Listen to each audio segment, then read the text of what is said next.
Aujourd'hui, on accélère une centaine de start-up.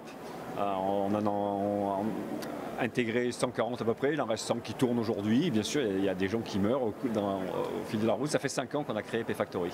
Ça a été effectivement une période assez compliquée pour les startups. Déjà, on a coutume de dire qu'une startup, quand elle se crée, elle est déjà en faillite. Donc, vous imaginez avec la crise qu'on a subie. Donc, effectivement, elles ont profité quand même des mesures sociales et fiscales, à savoir les PGE et tout ce qui est chômage partiel. On les a bien aidés pour ça. Il y a des secteurs qui ont surperformé dans le domaine de la santé, de l'aide à domicile, etc. Il y a des gens qui ont embauché, qui ont fait vraiment beaucoup de chiffre d'affaires.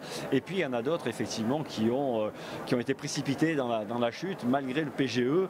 Malheureusement, on l'a donné aussi des fois à des entreprises qui étaient déjà moribondes un petit peu avant. Et c'est dommage parce que cet argent aurait pu profiter à d'autres entreprises qui en ont besoin pour redémarrer et dans de bonnes conditions, quoi. Il y a plein de sociétés encore qui n'ont pas demandé les PGE et qui vont se pencher dessus. Savoir, elles hésitent entre le PGE au chiffre d'affaires, je parle des startups, hein, ou à la masse salariale. Mais donc il y a encore effectivement de l'argent à prendre auprès des banques et de l'État. Mais aujourd'hui, même pour les startups, ça a été compliqué auprès des banques. Elles sont frileuses pour prêter et pour prêter aussi aux startups d'autant plus, quoi, hein. Donc il a fallu un peu bouger les banques pour qu'elles aillent donner et accorder des PGE à nos startups.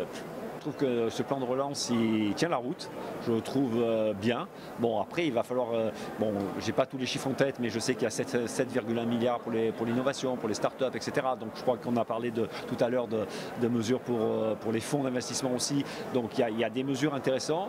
Après, il va falloir, c'est toujours pareil, hein, les idées sont bonnes, il y a une masse qui est bien. Bon, il va falloir la réalisation, voir comment ça se passe en pratique, voir si l'argent va au bon endroit au bon moment, pas soutenir des entreprises zombies.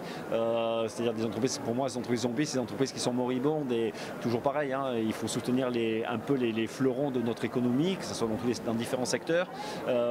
On parle d'une révolution maintenant de l'hydrogène. On met 7 milliards aussi, je crois, ou 10 ou 9, un gros budget sur l'hydrogène. On parle de l'électrique, pourquoi pas, hein, je veux dire, l'hydrogène, elle vient de l'eau. L'eau, c'est une ressource qui peut se raréfier, mais qui aujourd'hui est là et qui existe, donc pourquoi pas. Donc il va falloir être prudent. Je trouve que les mesures sont bonnes.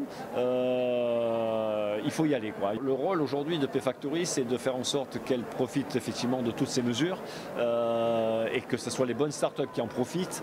Si on aide les bonnes startups, on va aider globalement notre économie, on va aider globalement aussi. Alors il y a l'économie verte aussi, hein, qui est importante aujourd'hui. Je pense qu'il faut beaucoup d'innovation dans ce domaine-là et que je crois qu'il y a une large part où il y a 30 milliards qui sont consacrés aussi à l'économie, à la transition énergétique. Et je pense que ça aussi, il va falloir qu'il y ait de l'innovation énorme, parce que ça manque un peu d'innovation dans ce domaine-là, je crois, hein.